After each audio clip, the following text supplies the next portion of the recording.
Meu desejo. 1.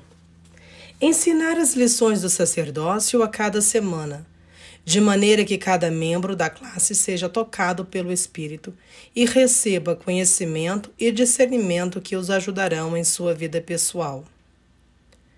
Minha determinação. 1. Estudar cada lição 2 horas todos os domingos e 30 minutos cada dia da semana. 2. Meditar 15 minutos por dia a respeito dos membros da classe e suas necessidades individuais. 3. Estudar as Escrituras 30 minutos por dia. 4. Conhecer pessoalmente cada membro da classe. 5. Solicitar a ajuda individual dos membros da classe. Precisarei da ajuda do Senhor. 1.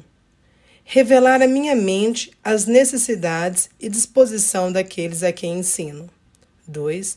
Ser inspirado em como apresentar cada lição de maneira interessante e de modo a suprir as necessidades específicas de cada aluno. 3. Ajudar os membros da classe a entenderem as verdades que estou apresentando. 4. Ter a manifestação do Espírito Santo durante cada lição. 5. Tranquilizar-me. Meu compromisso. Jejuar por meu desejo, pelo menos uma vez por mês. 2. Expressar muito mais o amor e a apreciação que sinto pelos outros. É importante que sejamos guiados pelo Senhor no estabelecimento ao estabelecermos nosso plano de ação. Se nós chegarmos ao Senhor em oração, Ele fará com que nossas mentes saibam o que precisamos fazer para realizar nosso desejo. Por exemplo, o irmão Johnson apresentou ao Senhor o plano de ação acima e pediu maior orientação. Sua mente recebeu o pensamento de que estava criticando demais um de seus sócios. Então, ele adicionou como terceiro item o compromisso de não achar faltas em seus amigos. Quando o Senhor nos guia para criarmos nosso plano de ação, resulta na realização de nossos desejos justos e no desenvolvimento de uma grande fé em que as bênçãos divinas sempre são consequência da obediência às leis na qual elas se baseiam. Doutrina e Convênio 130-20.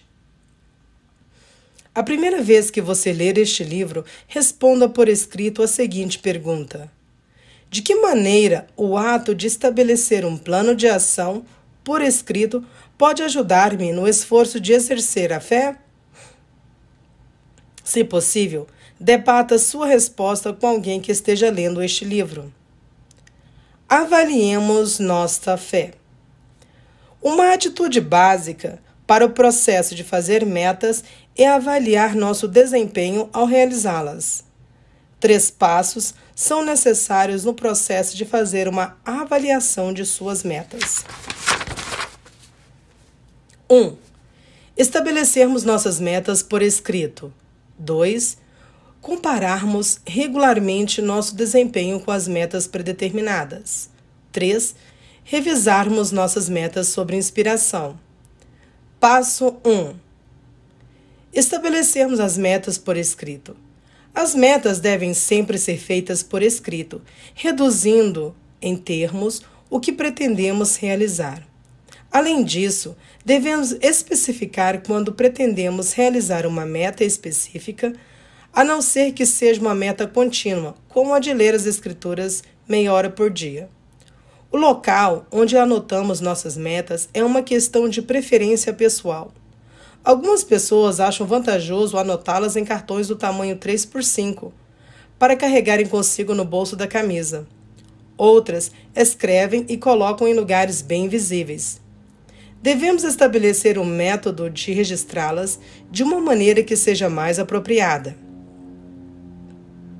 Para termos progresso, é necessário estabelecermos metas e sermos incentivados pela manutenção de registros. Passo 2. Compararmos regularmente nosso desempenho com as metas predeterminadas. Nossa meta não terá qualquer valor, a não ser que sigamos os conselhos do presidente Kimball e comparemos regularmente o nosso desempenho com as metas predeterminadas. Deveremos examinar o nosso progresso diariamente. Por exemplo, todas as manhãs o Elder Bennett escreve o que pretende fazer no decorrer daquele dia. Cada noite, antes de dormir, ele avalia seu desempenho. Aos domingos, ele examina as metas da semana e planeja as metas para a próxima semana. Este domingo, ele escreveu a seu líder de distrito que sentiu-se bem a respeito de todas as metas, com exceção de uma. Ao iniciar sua missão, ele estabeleceu a meta de ler 20 páginas do livro de Mórmon por dia. No final de seu primeiro mês de missão, ficou claro a ele que, com o tempo requerido para memorizar as palestras, esta meta era impossível.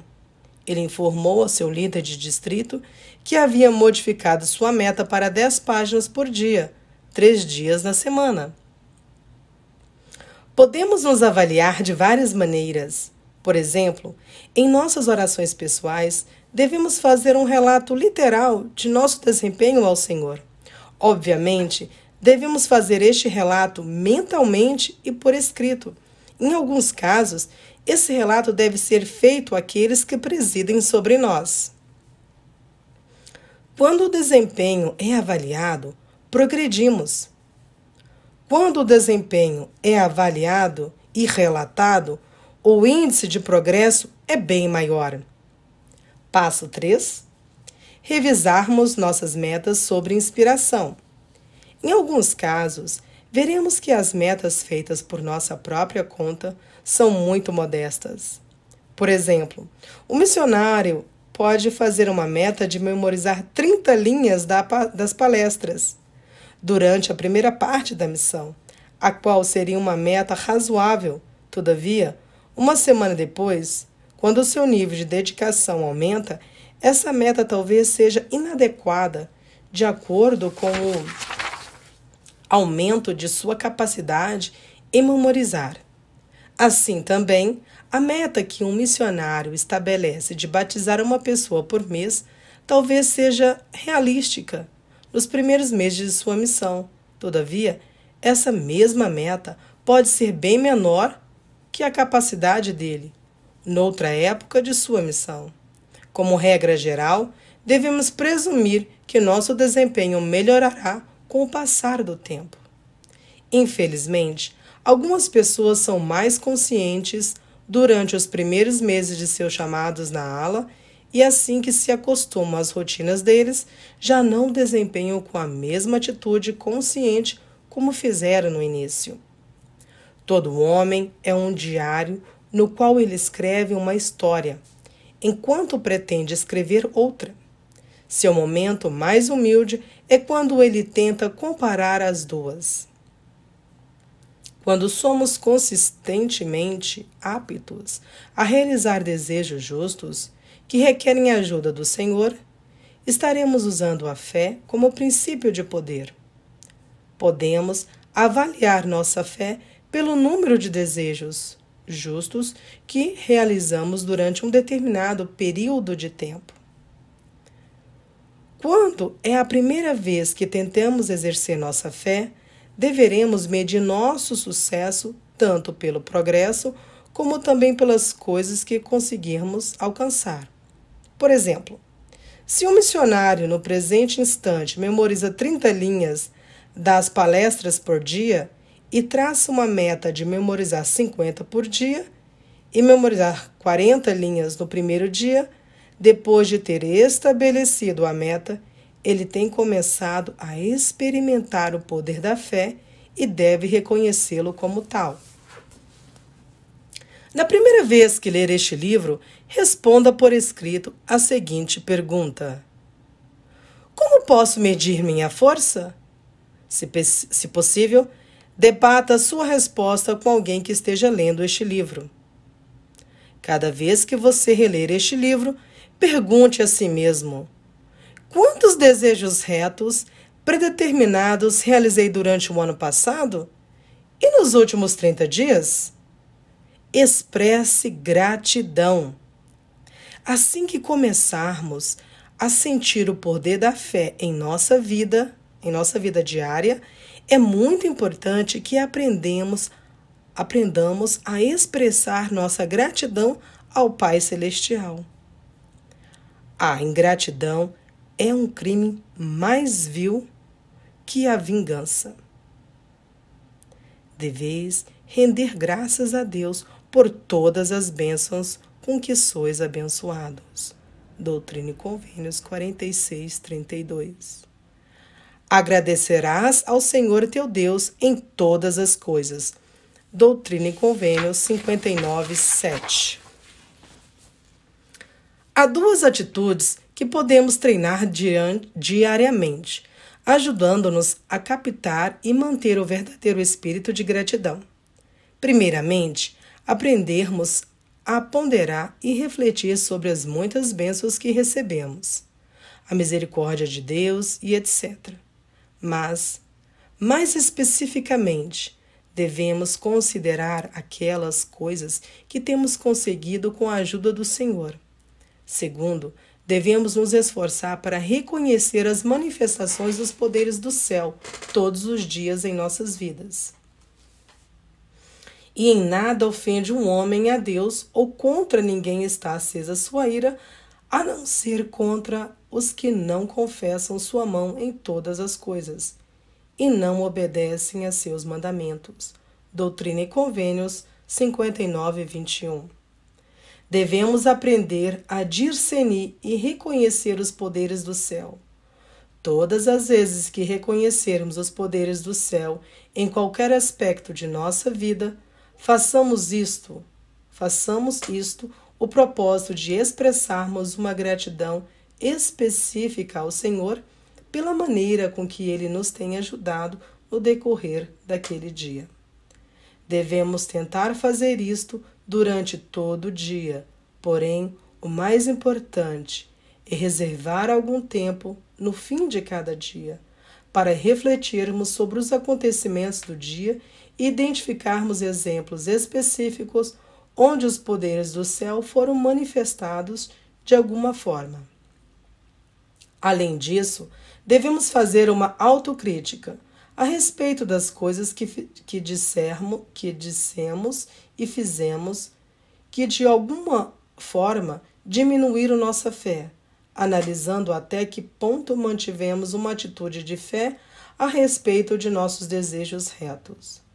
Organizemos um método para fazer isso regularmente.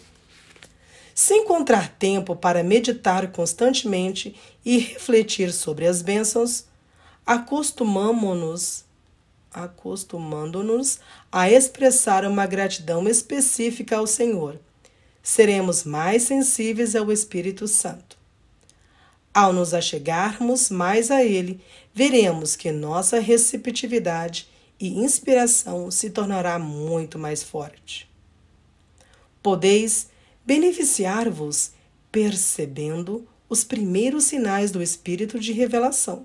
Por exemplo, quando sentis que a inteligência pura flui para vós, podereis, repentinamente, ser despertados por uma corrente de ideias, de modo que, observando-as, vereis que se cumprem no mesmo dia ou pouco depois.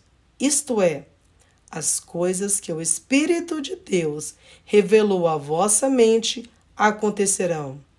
E, assim, por conhecer e aceitar o Espírito de Deus, podereis crescer no princípio da revelação até que chegueis a ser perfeitos em Cristo Jesus. Quando temos sucesso em cultivar um sutil estado de cônscio nas manifestações do Espírito, nossa habilidade de usar fé como princípio de poder aumentará.